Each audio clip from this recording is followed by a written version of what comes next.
Welcome friends, अपशूज knowledge channel में आपका स्वागत है।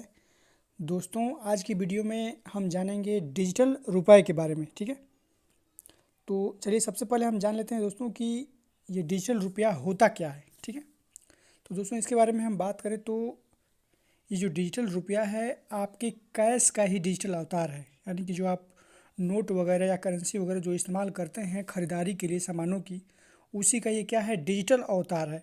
यानी कि ये मोबाइल में एक जो है स्पेसिफिक नंबर के रूप में रहेगा। ठीक है दोस्तों, आप इसको जो है अपने पैसे की तरह, जिस तरीके से आप ख़रीदारी वगैरह करते हैं उसी तरीके से आप इसे खर्च भी कर सकते हैं। ठीक है, फिलहाल आरबीआई ने इसे पायलट प्रोजेक्ट के तौर पर जो है लॉन्च किया गया है। ठीक है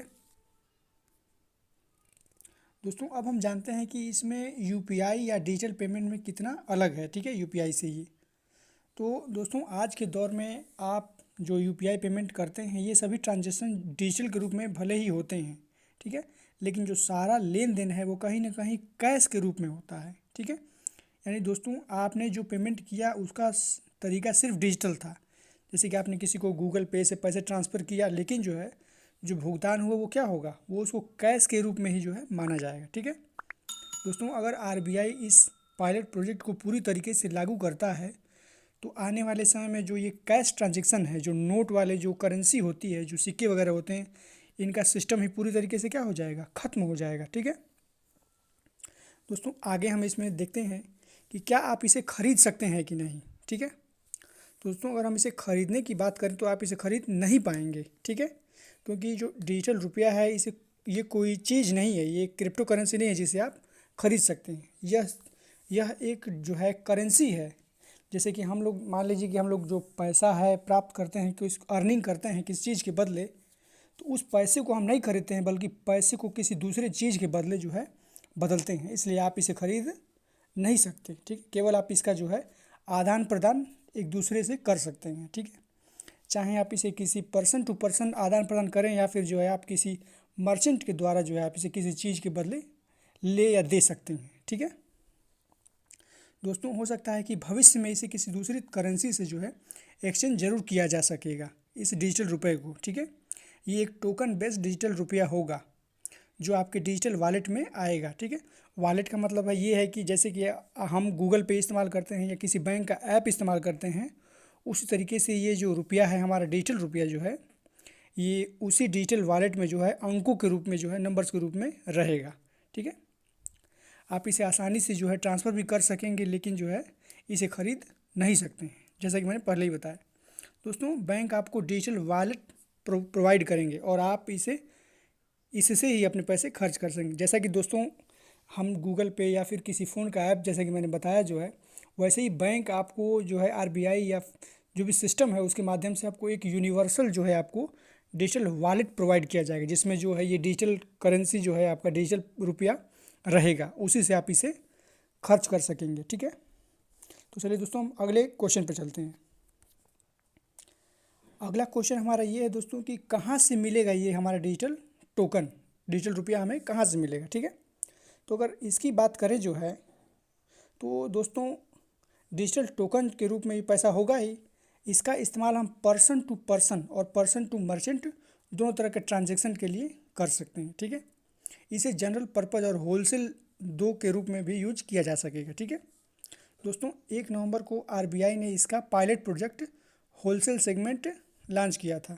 ठीक है, इसके लिए आरबीआई ने फ़िलहाल 8 बैंकों को इस पायलट प्रोजेक्ट के रूप में सेलेक्ट किया है। ठीक है, लेकिन शुरुआत में इसमें जो है 4 ही को शामिल किया जाएगा। ठीक है, और इसके लिए दोस्तों इसमें 4 शहरों में शुरुआत में जो है ये इसका जो है शुरुआत किया गया है, जिसमें नई दिल्ली है, मुंबई है, बेंगलुरु है और भुवनेश्वर। इन 4 शहरों में सबसे पहले जो है डिजिटल रुपये का इस्तेमाल जो है पायलट प्रोजेक्ट के रूप में किया जाएगा। ठीक है,